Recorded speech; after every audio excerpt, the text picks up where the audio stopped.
مساء الخير، ازيكم عاملين ايه؟ بصوا النهارده هنعمل عقد كده اللي هو عبارة عن زي الكريس، حبات الكريس طالع ترند اليومين دولت. اول حاجة هنجيب ده سلك سنارة مقاسه 6. هنقيس مقاس على الرقبة، يعني قيسي على رقبتك وطبعا زودي شوية عشان يريحك في الشغل. اوكي، انا بعمله بصراحة بقيسه بالمتر، بعمله حوالي 55 سنتي. هو بيبقى طويل شوية وبقص منه، بس ده بيريحني في الشغل. هنقيس كده. انت لو عايزه تقيسيه على رقبتك قيسيه على رقبتك احسن، يعني حسب ما تحبي. هنقصه كده. تمام. كل ما كان السلك اللي انت شغاله بيه طويل بيريحك لما بتيجي تقفلي. المقاس اللي احنا عايزينه. اهم حاجه قبل ما تشتغلوا تحضروا الحاجه اللي هتشتغلوا بيها عشان ما ياخدش معاكم وقت. انا هحتاج خرز تفسيره ابيض، وهحتاج اخضر، وهحتاج احمر، وهحتاج الحلقه اللي هركب فيها القفل حلقتين، وهحتاج القفل اهو، وهحتاج الستوبر 2، وهحتاج الحلقة الصغيرة اللي بقفل بيها اللي هي بتبقى لونها فضي. هي تايهة هنا وسط الخرز، بس هطلعها لكم اهي دي. اوكي. وهحتاج سلسلة للتطويل، انا بجيبها عشان ايه؟ لو حبيت اطول السلسلة من ورا تبقى المقاس متاح معايا، عشان انا بنزله محلات. لكن انت لو هتعملي العقد لنفسك قيسي حسب مقاسك، مش هتبقي محتاجة السلسلة دي. اوكي. اول حاجة هنيجي من عند الطرف ده، هنركب اول حاجة الحلقة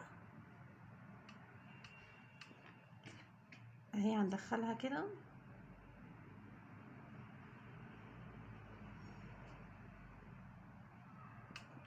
استني وقفي كده، وقفي.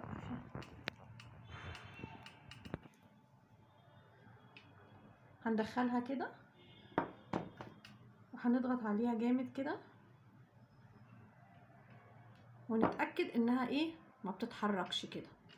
وبعدين هنجيب الستوبر اللي هو ده، هندخله كده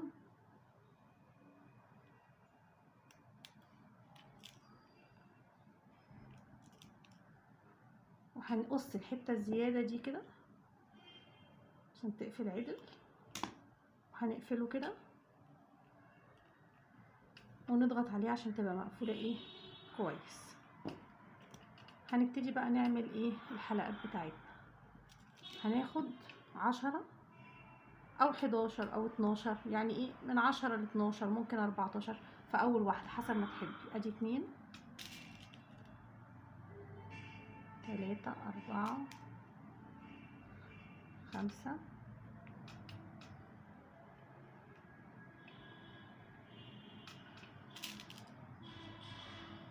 6 7 8 9 10 11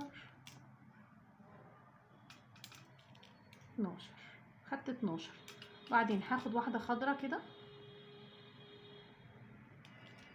وهاخد 2 احمر. ادي 1 2. الشكل هيبقى معايا كده. هجيب الطرف ده كده اهو، وهاجي عند الخضرة دي هدخله من هنا واطلعه كده في الخضرة بس، واشده. هيبقى عامل كده. احنا خدنا طرف الخيط دخلناه في الخضرة بس. هنكمل بعد كده 10 ابيض. هوريك واحدة تانية عشان تبقوا عرفتوا الطريقة. احنا اول حاجة خدنا 12 عشان دي البداية، وبعد كده هناخد 10. ادي 2 3 4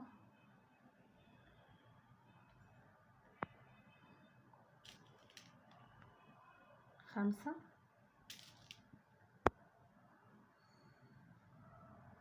كده 6 7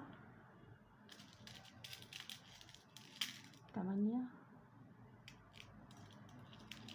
9 ادي 10. هناخد واحدة خضرة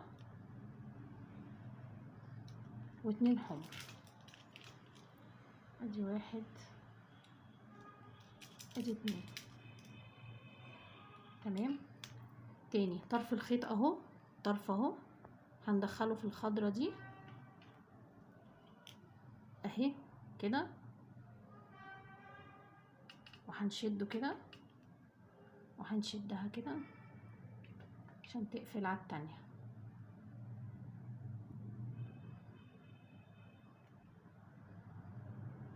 اهي.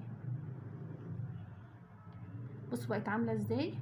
هتكملوا بقى بقية العقد بالمنظر ده، هكمله وارجع لكم عشان اوريكم نقفل الاخر بتاعه ازاي. خلصته كده، ظبطته كده وخلصته. وبصوا مع اني كنت مطوله برضو اطول، بس برضو الحته اللي فاضله مش كبيره قوي، ده كده بتضايق في التقفيل. يعني حاولوا برضو تسيبوا ايه مسافه كافيه. هنجيب الستوبر كده ندخل فيه الخيط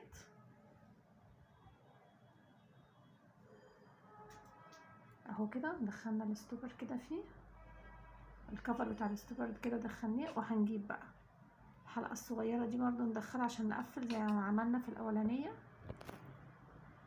كده اهي. اوكي. هنجيب الزردة نتكة بيها على الحلقة عشان تقفل، ونتكة جامد قوي عشان ما تفلتش ونشوفها. لا لسه بتتحرك، نتك عليها جامد اكتر كده، هي ما بتتحركش. اديها برضو ضغطة كمان بس كده، شوفها كده كده اهي ثابتة ما بتتحركش. هنقص بقى الخيط ده كده عشان ميبقاش طالع بره الستوبر الغطا. وبعدين نقفل برضو، نضغط كده، نجيب دي نضغط بيها. وبعدين هنجيب الحلقتين اللي احنا كنا محضرينهم في الاول. ادي اول حلقة اهي اهي، هنفتحها ونركب فيها القفل.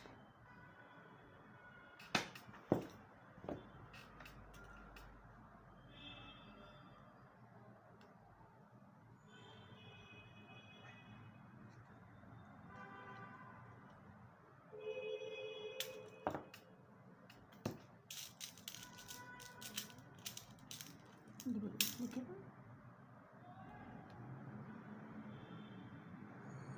نركب كده، ونركبه في ايه، في ناحية هنا اهي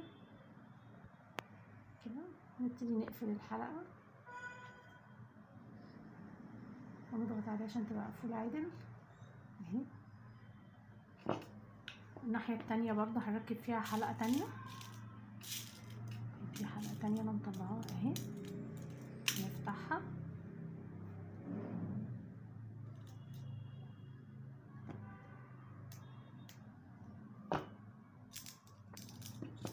ونركبها.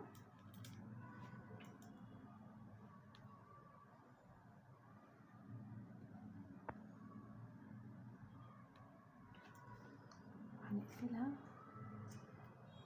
كويس كده، نضغط عليها.